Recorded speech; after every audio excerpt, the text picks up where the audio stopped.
Hey, welcome back. And if you're like me, you got a little extra time on your hands nowadays and maybe a little extra scruff. But, anyways, with that extra time, I was able to do a little extra projects. And if you haven't guessed by now, by either looking at the description, a thumbnail, or whatever you clicked on, it's the ceiling. Finally got it done. And I am really happy with the results. These nice inserts were done by me by hand and only cost about 50 bucks. Very, very cost effective considering the Mopar ones are about 500 and other aftermarket ones are about 2 to 300. But why don't we go ahead and show you how to make these yourself? Let's start off with the grocery list. The first thing we're going to need is about 40 by 20 sheet of foamed PVC board, and you can get that online or even at Home Depot. I used a 1/4 inch thick just to give a good base for the staples. And the next thing is going to be the 1 square yard of foam backed headliner fabric. You can get this at a local fabric shop like Joann's or even at Amazon at about $15 a yard. The rest of the supplies are just tools, spray adhesive, staple gun, and some cutting tools. So let's go ahead and get started. The first step is creating a template for the inserts. I first tried to use cardboard, but it was really awkward and difficult to cut. I quickly switched to a large piece of paper, in this case a fold-out instruction manual for my Jeep Wrangler, but who needs that anyways? I don't think I'll need it in the future, hopefully not. I was able to get a pretty good pattern just by using my fingers, increasing the corners, and cutting it using an X-Acto knife.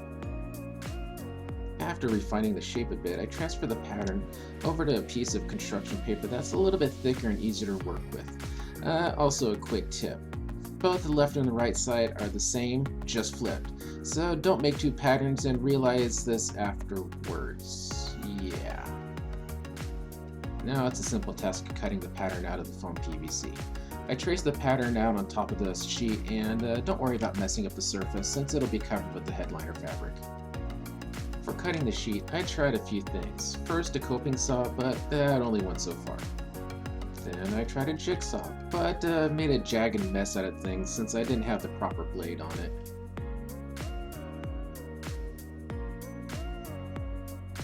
I found the easiest way to cut the board was to score it with your utility knife and snap it by bending it.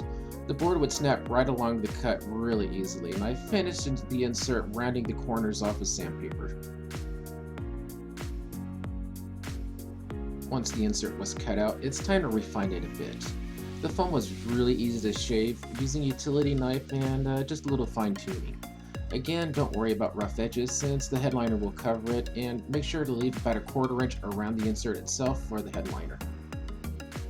Now here's the fun part, well for me at least. I sprayed both the fabric and insert with the spray adhesives and bonded the two faces together.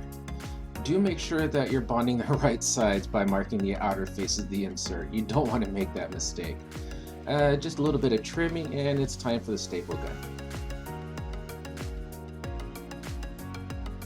Now just pull over the edges nice and tight, put a staple in it, and do the same thing about 50 times. It's best to get all 4 corners first so you get a nice tight fit, and then go through and fill in a lot of the gaps with a bunch of staples.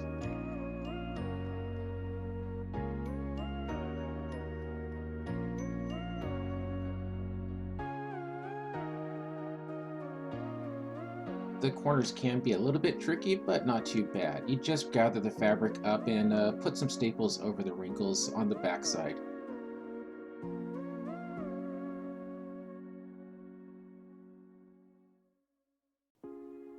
And with that, the cover is done.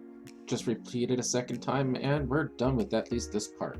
The next step is pretty optional and I really don't know how effective it is, but I added some sound matting onto the insert. You can buy a pack of this stuff for $20 to $30 at any audio store or even online, and it should help reduce some of the noise you get through the Freedom panel.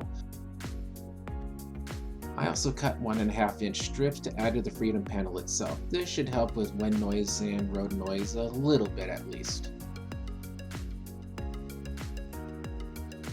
The last thing I did was attach the new inserts to the freedom panels. I chose to use some heavy duty Velcro to bond the two together just in case I need to take the panels off at a later date.